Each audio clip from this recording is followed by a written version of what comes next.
दोस्तों, आपका स्वागत है मॉरल स्टोरीज यूट्यूब चैनल पे। अगर आप ऐसी ही रोमांचक कहानियां सुनना चाहते हैं तो हमारे चैनल को अभी सब्सक्राइब करें, आपकी बड़ी कृपा होगी। तो दोस्तों, अपनी कहानी की शुरुआत करते हैं। प्राचीन समय की बात है। एक छोटे से गांव में एक नाई रहता था। उसका नाम था मोहन। वह अपनी पत्नी सुशीला के साथ गांव के किनारे एक छोटे से घर में रहता था। मोहन सीधा सादा और मेहनती व्यक्ति था। वह रोज गांव के लोगों के बाल और दाढ़ी बनाता और इस तरह अपने परिवार का गुजारा करता था। उसकी पत्नी सुशीला बहुत ही चतुर और समझदार महिला थी। वह अपने घर की जिम्मेदारियों को बखूबी संभालती थी और गांव में उसकी बुद्धिमानी की चर्चा होती रहती थी। सुशीला के विवेक और चतुराई की वजह से मोहन का जीवन सुखमय था। वह अक्सर अपनी पत्नी की तारीफ किया करता था, क्योंकि उसने हमेशा कठिन परिस्थितियों में सही निर्णय लिया था। एक दिन गांव के मुखिया ने मोहन को बुलाया और कहा, तुम्हारे काम की बहुत तारीफ सुनी है मोहन। अब हम चाहते हैं कि तुम गांव के राजा के दरबार में काम करो। राजा को एक नया नाई चाहिए और हम तुम्हारी सिफारिश करेंगे। मोहन को यह सुनकर बहुत खुशी हुई, पर साथ ही उसे कुछ संदेह भी था। वह जानता था कि राजा का दरबार बड़ा था और वहां काम करना आसान नहीं होगा। फिर भी सुशीला ने उसे समझाया कि यह एक सुनहरा मौका है। राजा के दरबार में काम करने का मतलब है अधिक धन और प्रतिष्ठा, उसने कहा। तुम्हें यह अवसर हाथ से नहीं जाने देना चाहिए। सुशीला की बात मानकर मोहन ने राजा के दरबार में नाई की नौकरी स्वीकार कर ली। पहले कुछ दिन सब कुछ अच्छा चल रहा था। राजा मोहन के काम से बहुत खुश था। वह बड़ी विनम्रता से राजा के बाल और दाढ़ी बनाता और राजा भी उसके कार्य की सराहना करता था। धीरे धीरे मोहन को दरबार के कुछ नियमों और शिष्टाचार की जानकारी हो गई।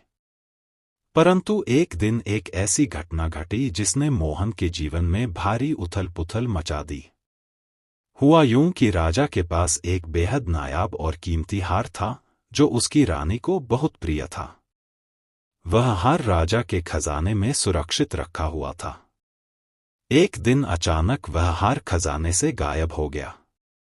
राजा ने तुरंत अपने दरबारियों को बुलाया और आदेश दिया कि जो भी इस चोरी का दोषी होगा उसे कठोर सजा दी जाएगी। राजा ने सभी कर्मचारियों की तलाशी करवाई, पर हार का कोई सुराग नहीं मिला। इसके बाद राजा ने सभी दरबारी सेवकों से पूछताछ शुरू की और दुर्भाग्य से मोहन पर भी चोरी का शक किया जाने लगा। मोहन बहुत घबरा गया। उसने राजा से बार बार कहा कि वह निर्दोष है, पर राजा ने उसकी एक न सुनी। राजा को गुस्सा आया और उसने मोहन को कारावास में डालने का आदेश दे दिया। मोहन को यह बिल्कुल भी उम्मीद नहीं थी कि उसके साथ ऐसा होगा। वह बहुत दुखी था और अपने भाग्य को कोस रहा था। जब सुशीला को इस बात का पता चला तो उसने धैर्य नहीं खोया। उसने तुरंत सोचा कि यह मामला किस प्रकार सुलझाया जा सकता है। उसने सोचा, यदि मैं सही तरीके से काम करूं, तो राजा के सामने मोहन की बेगुनाही साबित कर सकती हूं। सुशीला ने पहले राजा के दरबार के कुछ लोगों से बातचीत की और मामले की पूरी जानकारी जुटाई। फिर उसने एक योजना बनाई। वह गांव की सबसे चतुर महिलाओं में से एक थी और उसकी रणनीति बनाने की क्षमता अद्वितीय थी। उसने दरबार में राजा से मिलने का फैसला किया। अगले दिन सुशीला ने राजा के दरबार में जाकर कहा, महाराज, मेरे पति निर्दोष हैं। मैं आपसे एक विनम्र निवेदन करने आई हूं। मुझे अपने पति की बेगुनाही साबित करने का एक मौका दीजिए।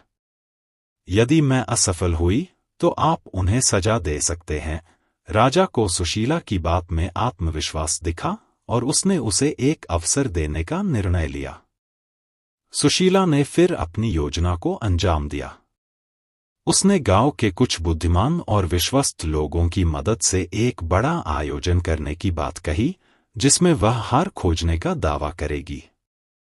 दरबारियों के बीच एक अफवाह फैलाई गई कि सुशीला के पास कुछ विशेष शक्तियां हैं और वह इस आयोजन के दौरान हार को खोज निकालेगी। दरबार में सभी लोग इस बात को सुनकर हैरान थे।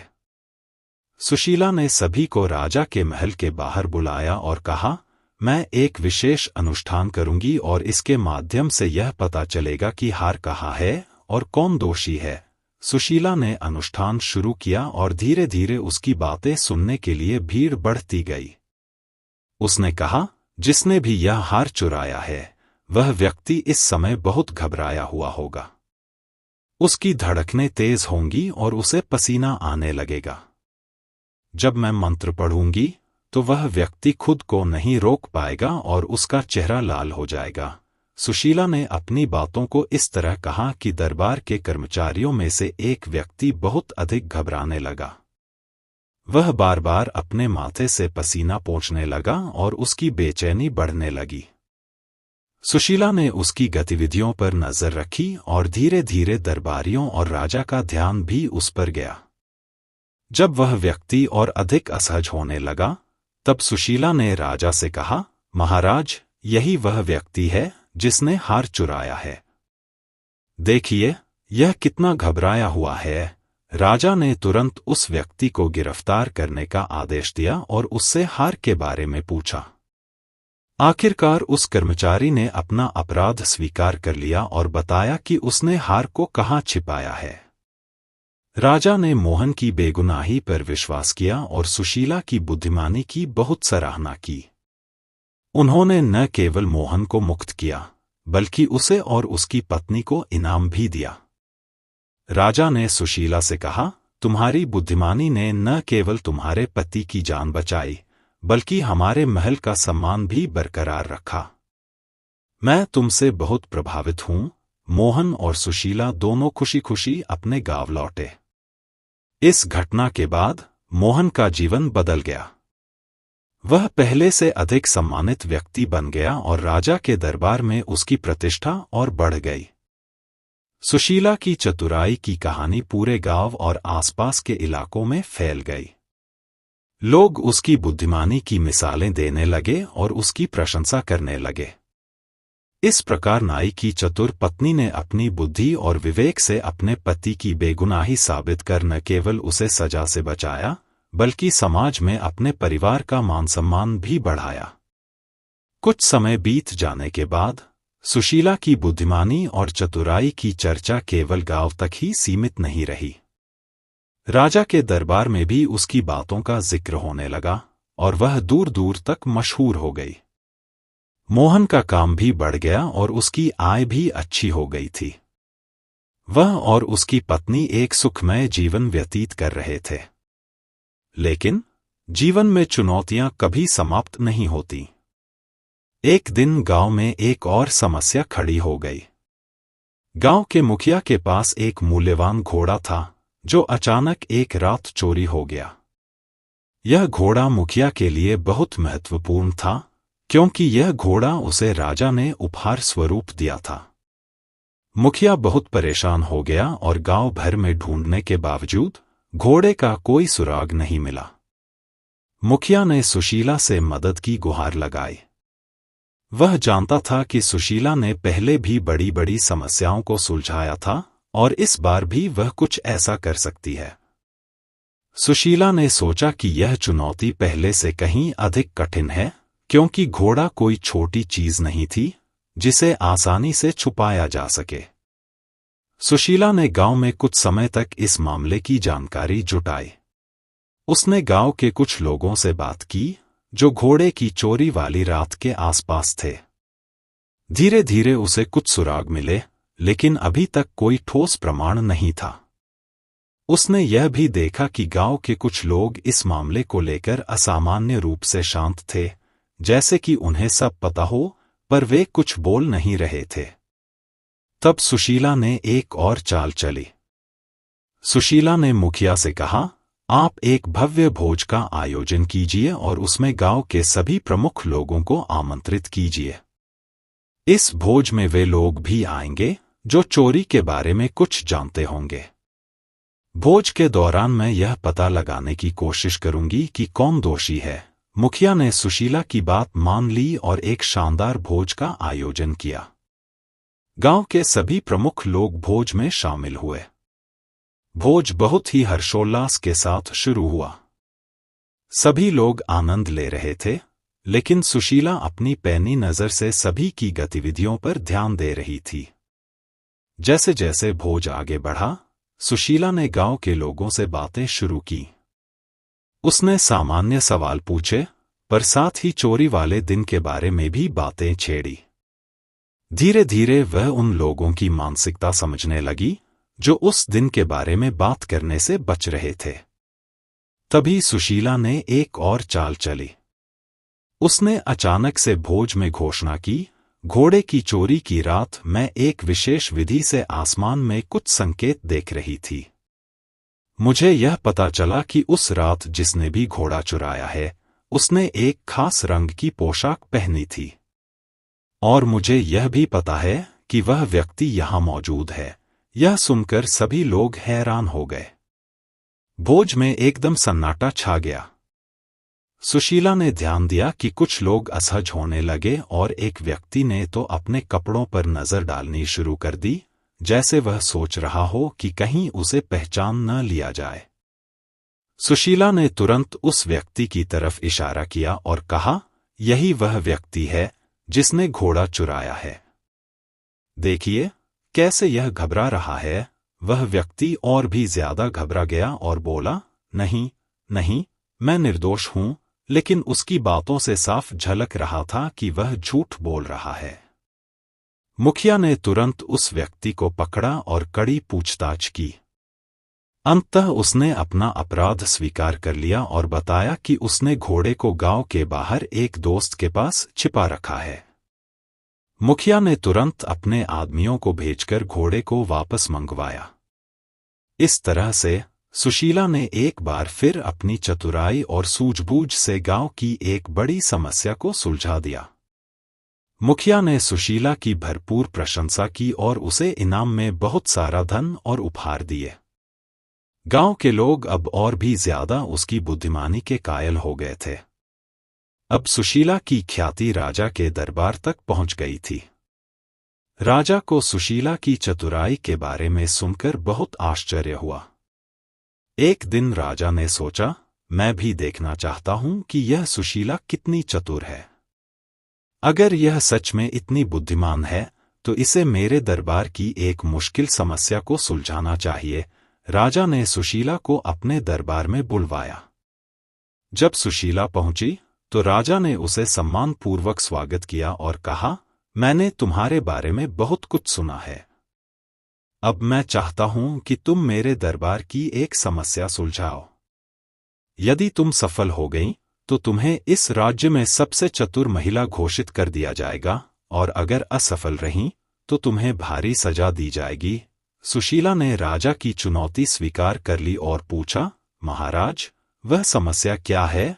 राजा ने कहा, मेरे दरबार में दो व्यापारी हैं जो एक ही वस्तु का दावा कर रहे हैं। वे दोनों कहते हैं कि वह वस्तु उनकी है, लेकिन उनमें से एक झूठ बोल रहा है। मैं चाहता हूं कि तुम यह पता लगाओ कि असली मालिक कौन है। राजा ने दोनों व्यापारियों को दरबार में बुलाया और उस वस्तु को भी मंगवाया जो एक कीमती हीरा था। दोनों व्यापारी उस हीरे को अपना बता रहे थे, लेकिन दोनों के पास कोई ठोस प्रमाण नहीं था। सुशीला ने हीरे को ध्यान से देखा और व्यापारियों से बातचीत शुरू की। पहले व्यापारी ने कहा, यह हीरा मेरा है। मैंने इसे कई सालों से अपने पास रखा है।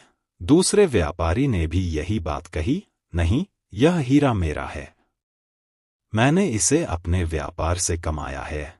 सुशीला ने दोनों की बातें सुनी और फिर एक गहरी सोच में पड़ गई। फिर उसने एक अनोखा उपाय सोचा। उसने राजा से कहा, महाराज, मुझे एक तरकीब सूझी है जिससे हम असली मालिक का पता लगा सकते हैं। सुशीला ने उस हीरे को एक मेज पर रखवाया और दोनों व्यापारियों से कहा, हम इस हीरे को बीच से काट देंगे और आप दोनों इसे आधा आधा बांट लीजिए। इससे समस्या सुलझ जाएगी। पहला व्यापारी तुरंत तैयार हो गया और बोला, हाँ, यह सही रहेगा। इसे काट दीजिए और हमें आधा आधा दे दीजिए। लेकिन दूसरा व्यापारी चिल्ला उठा, नहीं, यह हीरा बहुत कीमती है, इसे काटने की जरूरत नहीं है। मैं इसे त्यागने के लिए तैयार हूं, पर इसे नुकसान मत पहुंचाइए। सुशीला ने मुस्कुराते हुए राजा से कहा, महाराज, यही है असली मालिक। यह व्यापारी उस हीरे को त्यागने के लिए तैयार है, लेकिन इसे नुकसान नहीं होने देना चाहता, जबकि पहला व्यापारी इसे काटने के लिए तैयार हो गया था। असली मालिक वही है जो अपनी वस्तु को नुकसान नहीं पहुंचाना चाहता। राजा को सुशीला की बुद्धिमानी पर कोई शक नहीं रहा। उन्होंने दूसरे व्यापारी को असली मालिक घोषित कर दिया और पहले व्यापारी को जेल में डालने का आदेश दिया। सुशीला की इस चतुराई से राजा अत्यंत प्रभावित हुए और उन्होंने उसे राज्य की सबसे चतुर महिला घोषित किया। सुशीला को इनाम में बहुत धन और सम्मान मिला। मोहन और सुशीला अब और भी सुखी जीवन व्यतीत करने लगे।